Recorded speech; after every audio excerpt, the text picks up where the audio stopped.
Good morning everyone. आज हम बात करेंगे बायोफोर्टिफिकेशन के बारे में। कल मैंने बायोफोर्टिफिकेशन के लिए शॉर्ट नोट्स के लिए एक वीडियो बनाई थी। जो लोग भी यूपीएससी, एसएससी या इंटरव्यू की तैयारी कर रहे हैं, जिन्हें भी एग्ज़ाम में आंसर राइटिंग करनी होती है और उसके लिए अपना थॉट प्रोसेस करना होता है और थॉट प्रोसेस को चेंज करना होता है, ये वीडियोस उनके लिए हेल्पफुल रहेगी। तो कल मैंने जो वीडियो बनाई थी उसमें मुझे एक दो लोगों का मेल आया था कि आपकी आवाज़ क्लियर नहीं आ रही है, और हाँ, उसमें मेरी आवाज़ क्लियर नहीं थी। इस वजह से मैं दोबारा आज उसी टॉपिक पे वीडियो बना रही हूँ, और मैं डेली उन सभी टॉपिक्स पे वीडियो बनाया करूँगी जो भी होल डे मैं स्टडी करती हूँ, और जो भी मुझे डेटास मिलते हैं आंसर राइटिंग के लिए और ऐसे लिखने के लिए, तो वो सारे आपको एक जगह मिल जाया करेंगे। और ये नोट्स द हिंदू से मैं बनाती हूँ। तो चलिए हम स्टार्ट करते हैं। सबसे पहले हम बात करते हैं बायोफोर्टिफिकेशन के बारे में।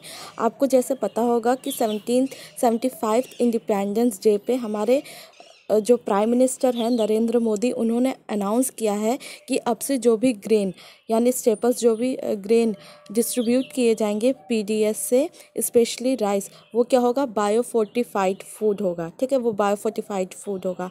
तो इसमें इसका क्वेश्चन पूछा जा सकता है, what is a biofortification, what will be the significance of fortified staples distributed through government schemes, how will it lead India from food security to nutrition security। तो ये क्वेश्चन पूछा जा सकता है कि बायोफोर्टिफिकेशन क्या होता है और जो फोर्टिफाइड फूड होते हैं उसकी क्या इंपॉर्टेंस है भारत में, और अगर हमें भारत को फूड सिक्योरिटी में आगे ले जाना है, न्यूट्रिशन सिक्योरिटी में, तो हमें कैसे बायोफोर्टिफाइड फूड मदद कर सकते हैं। तो सबसे पहले हम देखते हैं कि बायोफोर्टिफिकेशन क्या होता है। इसमें पहला पॉइंट लिखेंगे जो पॉवर्टी। अगर भारत में से पॉवर्टी को रिड्यूस करना है या एलिमिनेट करना है तो हमें डेप्रिविएशन साइकिल को हटाना होगा। तो डेप्रिविएशन साइकिल क्या होता है, जैसे डेप्रिविएशन साइकिल जो भारत में जो गरीबी का चक्र है उसे हमें हटाना होगा, और भारत में प्रत्येक नागरिक को, चाहे वो बच्चा हो, महिला हो, सबको पोषण, स्वास्थ्य, शिक्षा, कौशल और प्रशिक्षण ये ज़रूर देना होगा। पहला पॉइंट आप ये लिखेंगे। उसके पहले आपको ये बता देना पड़ेगा कि हम ये जो बायोफोर्टिफिकेशन टर्म है वो हम यूज़ क्यों कर रहे हैं। तो आपको बताना होगा कि 75वें संविधान संशोधन में हमारे जो प्रधानमंत्री हैं उन्होंने अनाउंस किया है कि 2024, आपको ये डेट याद रखनी होगी, ये प्रीलिम्स में भी पूछी जा सकती है। तो 2024 में ग्रेन्स में बायोफोर्टिफाइड फूड को डिस्ट्रीब्यूट किया जाएगा, स्पेशली राइस को। उसके बाद सेकंड पॉइंट आपको लिखना है, ग्लोबल हंगर इंडेक्स में Bharat, according to the global hunger index, Bharat में 14% लोग कुपोषित है यानी माल न्यूट्रिशन है, और 15% according to food and agriculture corporation, इनके थ्रू 15% लोग कुपोषित है। एक ऐसे पूछा जाता है, कहीं पर भी गरीबी हर जगह की समृद्धि के लिए खतरा है। इसको कैसे आप समझेंगे कि कहीं पर भी, मान लीजिए भारत के किसी भी डिस्ट्रिक्ट में, किसी भी स्टेट में अगर गरीबी है तो वो पूरे इंडिया के लिए ही खतरा रहेगी। क्योंकि मान लीजिए अगर कहीं पे बहुत ज़्यादा गरीब है, अगर वहाँ पे जो सरकार की नीतियाँ बनेगी वो उन लोगों को इक्वल लाने के लिए बनेगी, वहाँ पर ज़्यादा पैसा स्पेंड होगा, तो इसलिए पूरे भारत को नुकसान होगा क्योंकि इक्वल डिस्ट्रीब्यूशन नहीं हो पाएगा। विज्ञान वरदान है या अभिशाप, एक ऐसे पूछा जाता है। तो विज्ञान वरदान है, साइंस एंड टेक्नोलॉजी की इम्पोर्टेंस के तौर पे आप ये बता सकते हैं कि जो अभी ये बायोफोर्टिफाइड फूड आया है, क्रॉप आई हैं, ये एक साइंस टेक का वरदान हम मान सकते हैं। तो उसमें भी आप इस एग्जाम्पल को कोट कर सकते हैं। उसके बाद नेक्स्ट पॉइंट आप लिखेंगे, to attract the complex challenge of malnutrition particular low income and vulnerable sections of the society.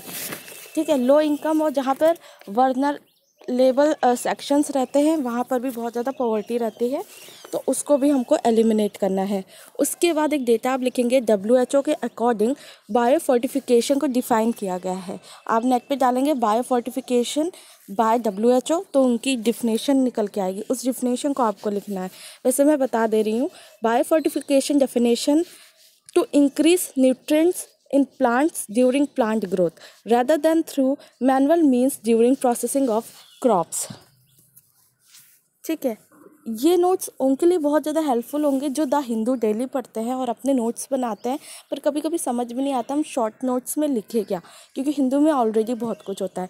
तो ये बस एकदम डॉट पॉइंट्स है जो आपको एकदम आपको A4 शीट या एक सिंपल पेपर में लिख लेना है और इसको रिवाइज करते रहना है। बेनिफिट्स क्या क्या है बायो फोर्टिफिकेशन के? पहला आप लिखेंगे इकोनॉमिक सर्वे में जो माँ और शिशु एक अध्याय जोड़ा गया है वो, इसको आपको कोट कर देना है, इससे 1 मार्क्स अच्छा मिलेगा। तो आपको ये बता देना है कि according to the economic survey of India उसमें माँ और शिशु का अध्याय ऐड किया गया है। अब इसके बेनिफिट्स हैं अचीव ओवरऑल हेल्थ इम्प्रूवमेंट, दूसरा है offers a food based sustainable alternative to iron supplements, offers a food based sustainable alternative to iron supplements. इसमें नेक्स्ट क्वेश्चन आपको ऐड करना है an essential condition to eradicate poverty to liberate the poor from the process of deprivation, substantiate this statement with suitable example। इसमें कुछ points आपको लिखने हैं। पहला point has potential to reach poorest section of the society, दूसरा है ये बहुत ज़्यादा कॉस्ट इफेक्टिव होते हैं।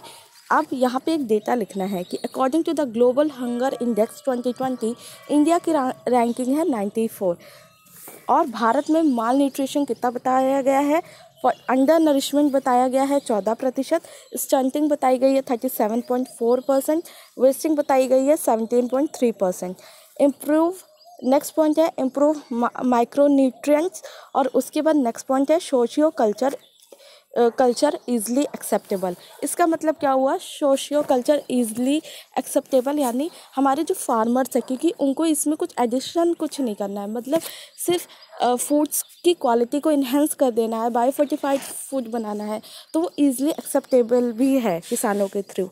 उसके बाद एक डेटा लिखना है ICAR, इन्होंने बताया है, जो ICAR है इतना सिर्फ आप लिख लीजिएगा तो उससे आपको याद रहेगा कि 2019 से 2020 तक जो ICAR है वहाँ पर काफ़ी सारे बायो फोर्टिफाइड फूड्स को डेवलप किया जा रहा है, उनको बनाया जा रहा है। ग्लोबली 40 कंट्रीज़ ने बायो फोर्टिफाइड डिस्ट्रीब्यूट किए हैं फूड और जिससे 48 मिलियंस लोगों को मदद मिल रही है।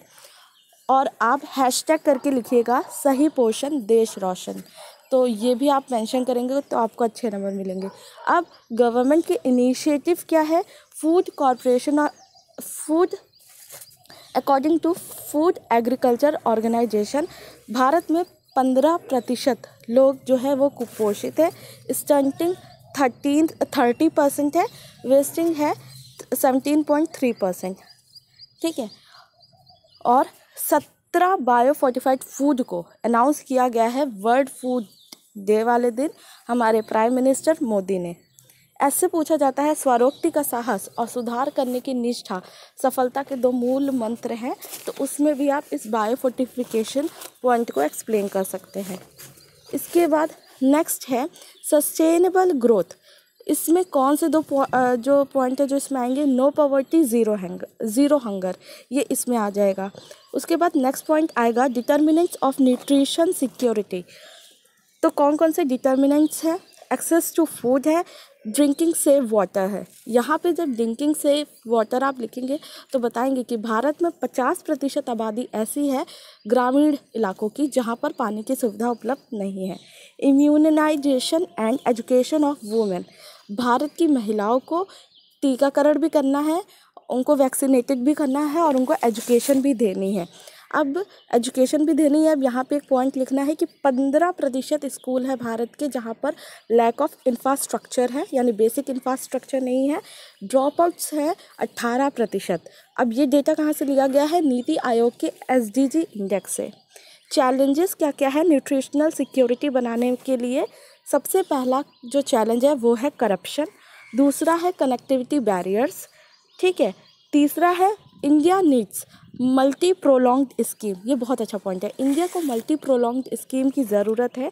अब इसमें कुछ पॉइंट्स आपको लिख लेना है पहला है educational status of women. Bharat में जो एजुकेशनल स्टेटस है, भारत में 12.5% ऐसी महिलाएं हैं जो सिर्फ कक्षा 12वीं तक पढ़ी हैं।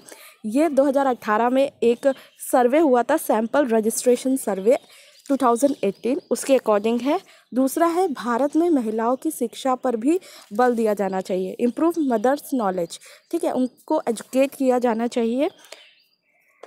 फिर है भारत में जो पॉलिसीज़ बननी चाहिए वो इनोवेटिंग होनी चाहिए, उसमें इनोवेशन होना चाहिए और सपोर्टिव पॉलिसीज़ होनी चाहिए, जैसे कि एक्सपेंडिचर जो है R&D पर, एग्रीकल्चर पर खर्च होना चाहिए, ताकि हम जो है R&D फूड्स डेवलप कर सकें, जैसे बायो फोर्टिफाइड फूड्स को। अब एक है कि नेशनल अवेयरनेस के लिए बहुत सारे कैंपेन होने चाहिए, जैसे 1962 में सॉल्ट आयोडाइनाइजेशन प्रोग्राम हुआ था, ठीक है। ये जो पॉइंट्स है यहाँ पर आप GS4 एथिक्स यूनिट 4 को भी अटैच कर सकते हैं, जैसे कि इसमें है कि चेंजेस लाने के लिए क्या क्या उपकरण यूज़ होते हैं यूनिट 4 में, तो उसमें भी आप इसको लिख सकते हैं। तो चलिए हम अपना सेशन यहीं पर एंड करते हैं। आपकी जो भी क्वेरीज़ हो, जो भी क्वेश्चंस हो, आप मुझे medhavi74@gmail.com पे मेल कर सकते हैं। मेल आईडी आपको डिस्क्रिप्शन बॉक्स में मिल जाएगी।